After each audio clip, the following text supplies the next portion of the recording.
mengarahkan seluruh hidup kita kepada Allah. Sebab Allah adalah sumber segala kehidupan kita. Dia adalah dasar kehidupan kita. Dia adalah kunci dari iman.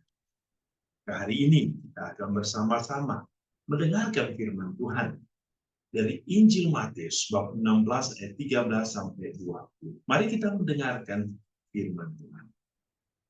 Inilah Injil suci menurut Matius. Sekali peristiwa, Yesus tiba di daerah Kaisarea Filipi. Ia bertanya kepada murid-muridnya, kata orang, siapakah anak manusia itu? Jawab mereka, ada yang mengatakan Yohanes Pembaptis, ada juga yang mengatakan Elia, dan ada pula yang mengatakan Yeremia atau salah seorang dari para nabi. Lalu Yesus bertanya kepada mereka, tetapi apa katamu? Siapakah aku ini? Maka jawab Simon Petrus, engkau adalah Mesias, anak Allah yang hidup.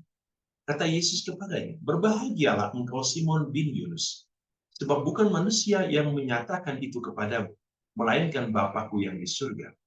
Dan aku pun berkata kepadamu, engkau adalah Petrus, dan di atas batu karang ini, aku akan mendirikan jemaatku, dan alam maut tidak akan menguasainya. Kepadamu akan kuberikan kunci kerajaan surga. Apa yang kau ikat di dunia ini akan terikat di surga. Dan apa yang kau lepaskan di dunia ini akan terlepas di surga. Lalu Yesus melarang murid-muridnya supaya jangan memberitahukan kepada siapapun bahwa ia adalah Mesias. Demikianlah sabda Tuhan. Terpujilah Kristus. Saudara-saudariku yang dikasihi Tuhan. Dalam bacaan-bacaan hari ini, kita akan mendengar bagaimana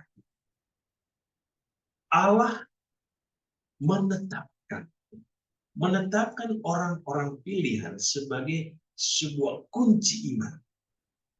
Jikalau dalam bacaan pertama hari ini, kita mendengar bagaimana Allah senantiasa menaruh kunci rumah Daud di atas bahunya. Mau menunjukkan kepada kita bahwa Allah telah menetapkan seseorang menjadi dasar kehidupan bagi orang-orang yang dipimpin.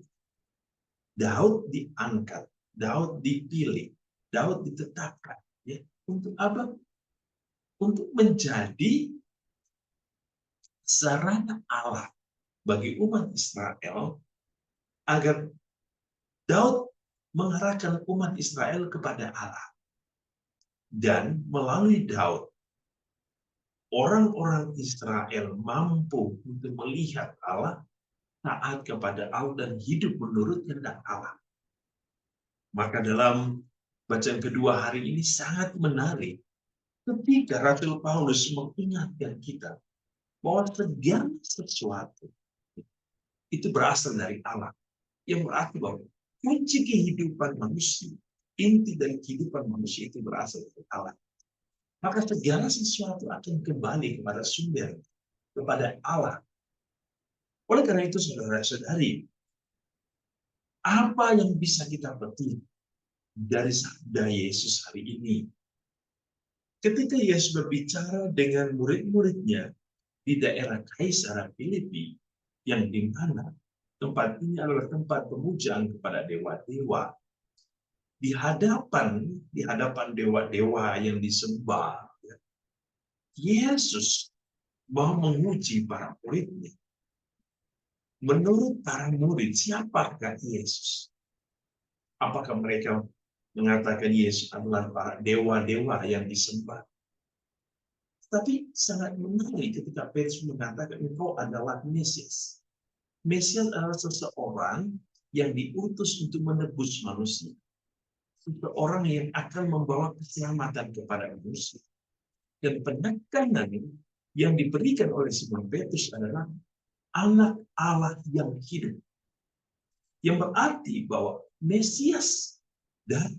Mesias adalah Tuhan yang datang. Yang memberikan kehidupan bagi manusia.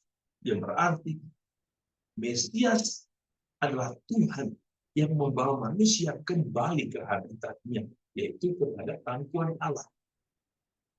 Maka Yesus mengingatkan Petrus bahwa kunci kerajaan surga diberikan kepadanya. Oleh karena itu, Petrus dipilih, ditetapkan oleh Yesus untuk membuat semua orang mampu mengenal Sang Mesias sebagai Allah yang memberikan hidup, Allah yang menebus, Allah yang membebaskan manusia. Mesias adalah putra Allah yang hidup.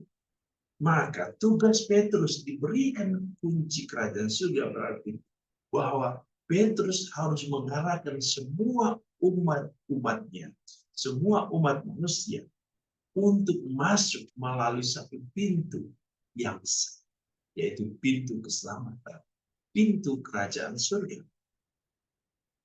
Maka segala sesuatu harus dimulai dari Petrus.